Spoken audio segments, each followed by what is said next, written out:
Hello and welcome to the channel. My name is Aaron. This is my Mark 6 Golf R, and if you're new to the channel, go ahead and subscribe. I have lots of projects going on, not on just this car, but we also built a E36. We have some Veloster stuff, we have some Camaro stuff.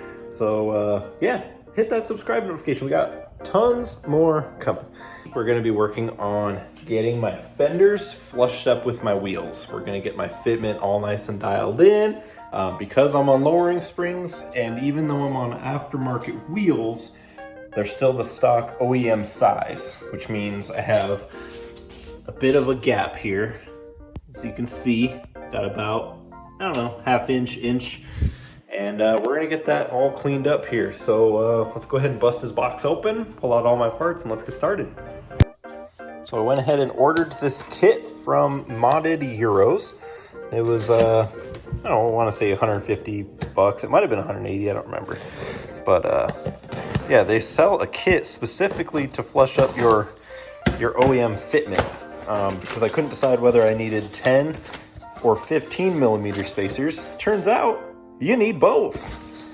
So yeah, it comes with 4 spacers and all the bolts that you need for that for that length. So yeah, 2 10 and 2 15 millimeter spacers.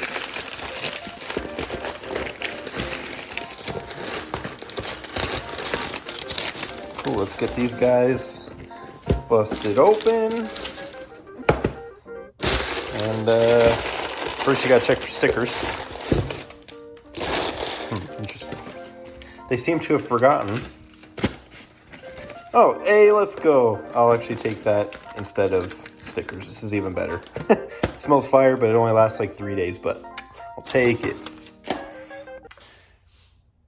So, right out of the gate, as usual for me, we are missing something. They didn't include the bolts for the spacer kit. The spacers are cool. I'm glad I could just squish these between my wheels and then hope that the 3 threads of my original bolts hold everything together. No, but for real. So I emailed the support. I'm sure they'll get back to me. There were like 4 different little cards in the box about customer service and leaving a review and stuff like that. So I don't have any doubts that they'll take care of me. It's just gonna be, that sucks that it's gonna be a few more days now that I gotta wait, because I don't know, I get excited and I gotta wait now, but whatever. So I have 20 millimeter spacers that came with bolts, and we're gonna use these so we can at least install, I don't know if I want to do front or rear, probably rear, because my rear fitment is the nastiest. And yeah, we can at least install half of them, and then when the bolts come for the rest of it, I'll switch everything out. So yeah, let's do that. So the rears take the 15 mil and the front take the 10. So let's go ahead and bust out the jack and my stands and all that, and let's start pulling everything off. Let's see. I've got my lug bolt lock, or key, I guess. This would be the key. The bolts are the locks. But yeah, I won't be needing that anymore. So yeah, let's see. I got my gloves. I got tire iron, my drill with the 17 millimeter socket on there. Jack stand.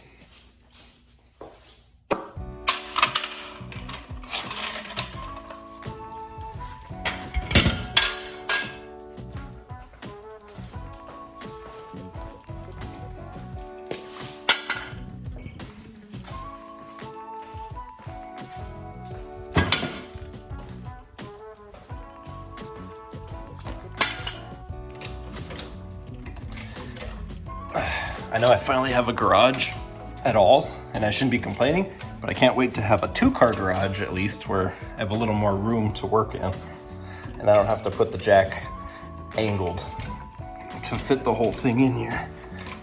But hey, it's better than doing this shit on the asphalt.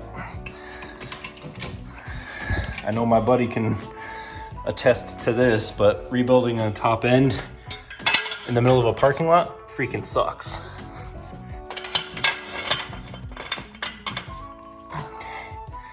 Good Lord.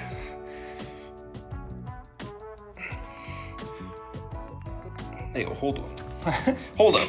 Apparently I got this shit real tight in there. There we go. Next. All right, and then because I'm not trying to freaking die, give the car a good shake. Make sure that's sturdy. Obviously, I already have it in gear. E-brake is ripped as hard as it'll go, so. And, oh yeah, the car's not moving at all. So, our bases should be covered. Let's go ahead and pull the wheels off.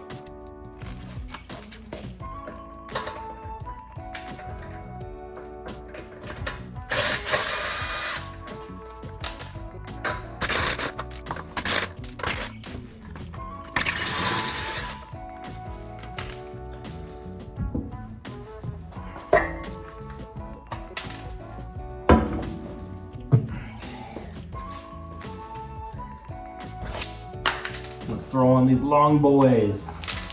Hopefully they go through all the way. They should. My wheels have hub-centric rings because these aftermarket wheels were not designed for my car, and hence the inside here of this wheel was a lot bigger than my my hub, and caused it to wobble. So getting a hub-centric ring, it literally just pops right inside of there. Keeps everything factory size and centered and doesn't let things shift and cause vibration while you're driving.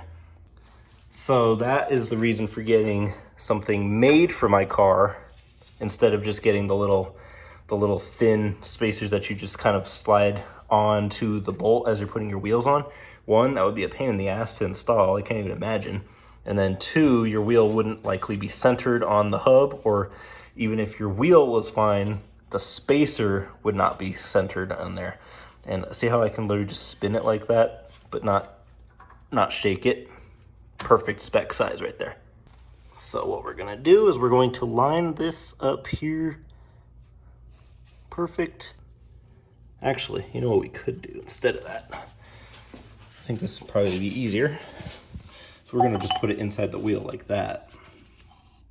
Line that up like so, and then install that with a bolt inside of going all the way through to keep everything lined up. I think that'll be probably the easiest way. So yes, that was in fact the easiest way to do that. Like I said, I just had the spacer, put it inside the wheel, ran a bolt through it, and then just lined everything up and slid everything on. Mostly, it was like 95% in place, and then I just ran the rest of the bolts through. And now we just have to do a tighten, but yeah, it's all set. It's all on there. No wobble whatsoever. So again, that's why you buy spec'd parts. You don't want to just buy generic stuff. And then obviously we'll do it once the car is fully on the ground, but don't forget to torque spec your lug bolts down to 90 foot-pounds to keep you safe.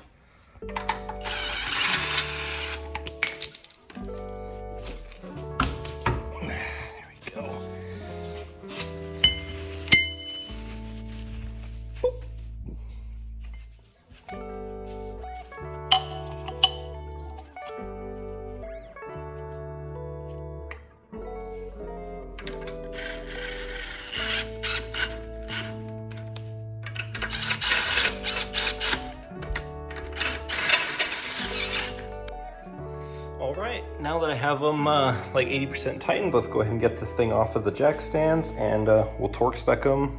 We'll probably take it for a little drive just to see what the final resting position of the car is, and we'll see what it looks like. I actually just got inside the car and pushed it up and down inside the trunk to get the suspension to reset, but dude, they weren't lying when they said it was gonna be flush. It's almost more than. Sticks out just a little bit, bro, but oh, it looks so good, dude. It looks so good. This might be due to my offset being slightly different than OEM. I believe these are 35, and if I'm not wrong, the OEM might be like 40 or 42 or something like that. I'd have to look that up, but that might be the cause of why it sticks out just a little bit. But One, I don't really care about this wrap. It's gonna be coming off eventually, so if it does rub a little bit in here, no, one, I'll live, but two, I also have a roller, so I can also roll my fenders just a little bit if I need to. But yeah, dude, that looks so much better, bro. Looks so much better. Makes the fitment look better too. Ooh. On the flip side, here's my Instagram right here. Go follow me if you want to see the front installed and what it looks like posted up in pictures. I'm super excited to see what it looks like out and about in the real world, but yeah, pretty happy with how that came out. And fingers crossed that they get back to me real quick on the bolts and I don't have to chase anyone down, but I haven't had any issues with them in the past, so I think they'll get back to me. But yeah, guys, don't forget to subscribe to my channel, like this video if this kit looked helpful. Also, I checked, $159.99. $159.99 for 4 spacers and 20 bolts. That's not bad. So yeah, so far, highly recommend this kit. Check it out, ModdedEuros.com. Not sponsored, should be. I'll see you guys later.